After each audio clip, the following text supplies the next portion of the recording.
Welcome to Surprise Wheel Surprise.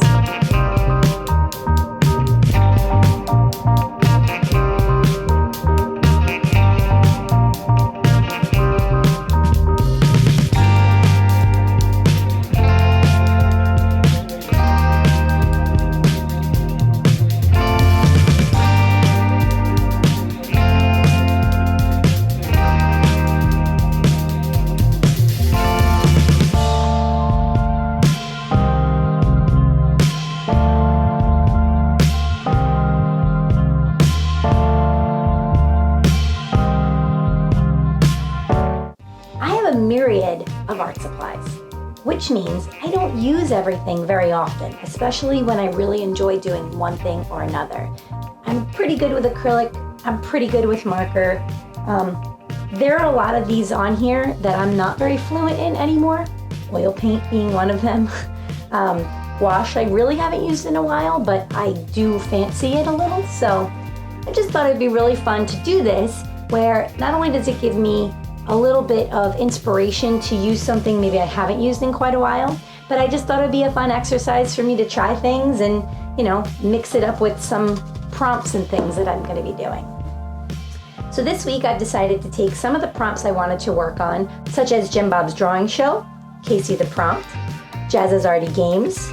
I really like his prompts because you can do a character, you can do anything, a scribble, it's really fun. So that gives me a little more options if I get that.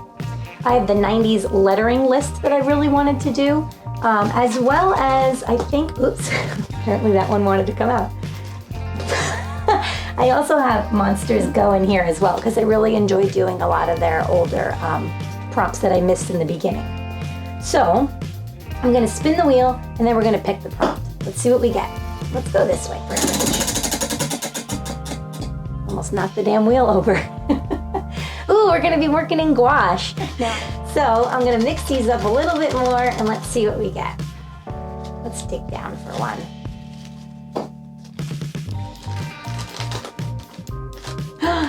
JimBob's drawing show, The Lazy Cat. So here's me in my sketchbook. I'm trying to flesh out some ideas. You can see I start very loose and then I get in with a little more detail. I looked up some reference of lazy cats because I really wanted to get the feel and the poses before I kind of settled on an idea.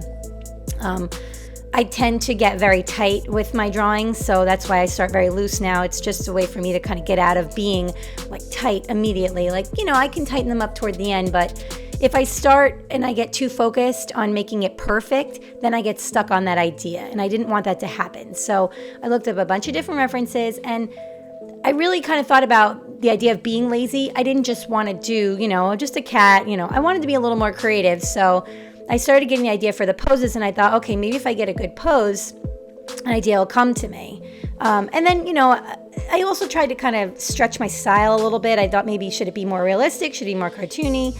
I kept thinking Garfield, but I didn't really want it to be Garfield because I felt like, you know, I wanted this to be something that I create, something from me. And I really wanted to push the boundaries of this design. I'm going to be using supplies I haven't used in quite a while, so I really wanted to give it the full go. So then I started thinking, I'm hot, it's really hot right now, I live in Florida, it's super hot, I wish I was at a water park. And then I thought, ooh, lazy river. There you go, like it just was like, boom, I had it. So then I started doing little thumbnails. I started really thinking like this cat would be cute if he was in the a little inner tube. I gave him a drink. I think I even put some sunglasses on him when I started putting it on the board because I thought that would be cute, but I don't think I ended up doing it. So I tape off my illustration board so that I don't go past, you know, I have a nice clean line when I'm done. And then you're gonna see in a minute, I'm gonna erase this whole thing after I've laid it out because I've realized I want the cat to be bigger. He's the most important part. He should be the focal piece. So I erased it, I went through again, and of course I had to throw a tiki in here because I'm a Trader Joe's sign artist at heart still. I was there for 8 years and there was tikis and everything when I first got there.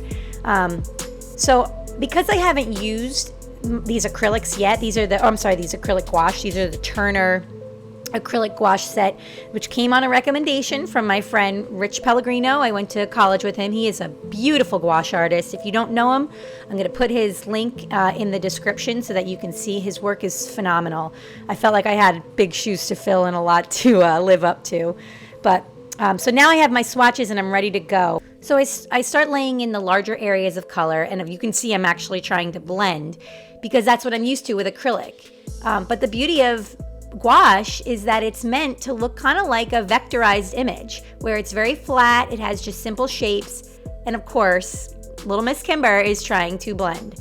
So what I've learned is that next time I attempt to do gouache again, I will definitely be shaping and kind of getting my vision a little more fleshed out so that I just have the shapes I can go right on there and make that very graphic look. The beauty of gouache is it also dries very matte finish, not like acrylic where it can be really glossy. I really enjoyed doing this. Like I said, it's been many years. I do also have another set that I used a couple years ago. I also have traditional gouache. The difference between is traditional gouache will lift up a little bit with water. Acrylic gouache will not. But it was really fun, and I feel like it's something I can't wait to do again. And that's kind of the point of this surprise wheel, is to challenge myself. So I hope you enjoyed the video. I hope maybe you followed along and felt a little inspired. If you did, like, subscribe. I can't wait to see you again back at the drawing board.